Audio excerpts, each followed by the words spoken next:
माशाल्लाह से कुर्बानी का गोश्त आ गया है, हिस्से बन रहे हैं, हम तकसीम करेंगे अभी। अस्सलाम वालेकुम वीवर्स, कैसे हैं आप? उम्मीद है कि खैरियत से होंगे। हमने कुर्बानी की और ये सारे हिस्से जो हैं बना रहे हैं। अभी किचन का विज़िट भी करना है, बहुत सारे काम हैं, ईद का दिन है तो अभी मुबीन जाएगा, सारे मोहल्ले में तकसीम करके आएगा और शापर है उसमें डाल रहे हैं गोश्त। तो अल्लाह मियाँ हर मुसलमान की जो कुर्बानी है कबूल व मंजूर फरमाए और अल्लाह मियाँ हर मुसलमान को तौफीक दे कुर्बानी करने की, आमीन। जी तो गाइस, वहाँ से फ़ारिग होने के बाद, गोश्त तकसीम करने के बाद, गोश्त का मैंने कीमा बनवाया। तो प्याज भी मैंने जो है ना चॉप कर लिए हैं। अभी जो सब्ज़ मिर्चें हैं वो चॉप करनी हैं। इसके मैंने बनाने हैं शामी नहीं, सॉरी, वो क्या कहते हैं उनको, कबाब बनाने लगी हूँ। ये ओजरी है, ओजरी मैंने जो है उबाल के धो के अच्छे से तैयार करके रख लिए, ये बाद में तैयार करेंगे। तो पहले हम ना अभी कबाब बनाते हैं, चपली कबाब मज़ेदार। अनारदाना जो है वो मैं कूट रही हूँ, पिपली और जो है कबाब चिली ये पड़ी हुई है, इसको भी मैं अभी कूट लेती हूँ। ये मैंने प्याज अच्छे से जो है ना, देखें बिल्कुल कैसे इसका पानी जो है ना सारा निकाल दिया है मैंने। अच्छे से पानी निकालना, नहीं तो आपके कबाब जो है ना टूट जाएंगे। अनारदाना भी मैंने डाल दिया इसमें, माशाल्लाह बड़े अच्छे से मज़ेदार कबाब तैयार होंगे मेरे। अभी मैं ना वो जो कबाब चिली है वो भी इसको अच्छे से कूट लेती हूँ। चॉप की हुई सब्ज़ मिर्चें भी डाल रही हूँ मैं, क्योंकि इनका जो टेस्ट है, फ्लेवर है, वो बहुत अच्छा आता है। ये तो बहुत ही ज़रूरी है। सब्ज़ धनिया भी काट के तो वो रखा हुआ है, वो भी काट के डालना है हमने।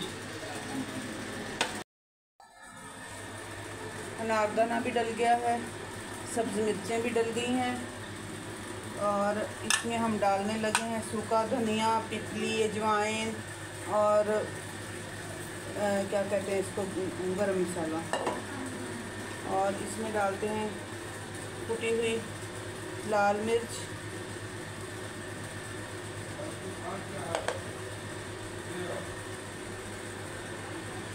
बारीक सुरख मिर्च,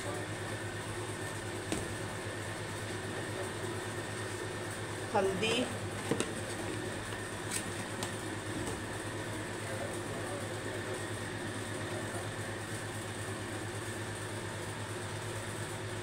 नमक,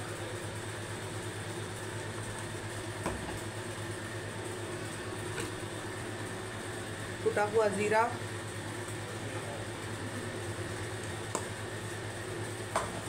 बेसन को भून लेते हैं।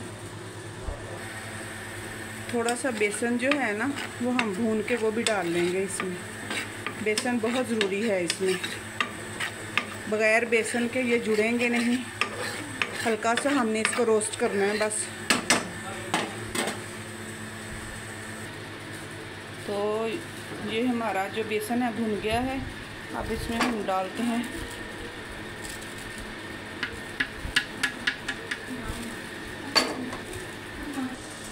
बेसन, सारा मैंने साफ़ करके डाल दिया है। ये मेरा लहसुन अदरक का पेस्ट है। मैंने आपको बताया था ना कि ये इसका रंग ख़राब नहीं होगा अगर आप ऑयल डाल के तो इसको बनाएंगे। तो मैंने ऑयल डाल के बनाया था, इसका रंग वैसे का वैसा ही है। ये भी मैंने इसमें ऐड कर लिया। अब इसको लगाएंगे हम फेंटा।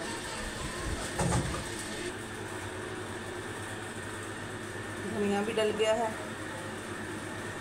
अब हम इसे अच्छे से मसल लेना है, 5 से 10 मिनट के लिए इसको ना अच्छे से मसलना है, फिर कहीं जाके ना हमारे कबाब अच्छे से तैयार होंगे। ले जी, हमारा फेंटा लगना शुरू हो गया है। कुछ मैंने लगाया, कुछ अब मेरी बहू लगा रही है, कुछ इधर निकाल के रख दिया है। एक ही दफ़ा तो ये नहीं मिक्स होना था, इन्होंने बहुत ज़ोर का काम है, ये ज़ोर लगता है इस पर। तो अभी हम ना इसको अच्छे से मिक्स करेंगे। ऐसे इसको ना 5 से 10 मिनट के लिए गूंदना है, फिर कहीं जाके ना इसकी ना लुक सही निकलेगी।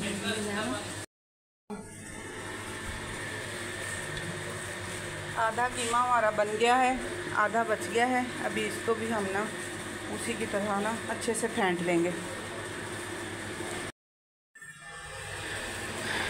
ले जी माशाल्लाह से ये सारे जो हैं कीमा हमारा तैयार हो गया है। अब हम इसको बाउल में डाल के फ्रिज में सेट होने के लिए रख देंगे। फिर जैसे जैसे मसलन के बंदा बनाता है वैसे वैसे निकाल लेता है थोड़े थोड़े।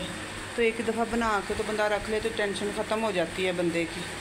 तो अभी मेरी टेंशन जो है ना ये ख़त्म हो गई है। अभी हमने डाल के तो इसको फ्रीज़र में फ्रीज़ करके रख देना है। तो इंशाल्लाह सुबह बनाएंगे चपली कबाब। माशाल्लाह से बहुत अच्छी खुशबू आ रही है मिसालों की। बाजुओं का भी मारेगा सत्यानाश हो गया है। चलें जी इसी व्लॉग का यहाँ पे करते हैं एंड। तो इंशाल्लाह सुबह मिलेंगे नए व्लॉग के साथ। दुआओं में याद रखिएगा। अल्लाह हाफिज़।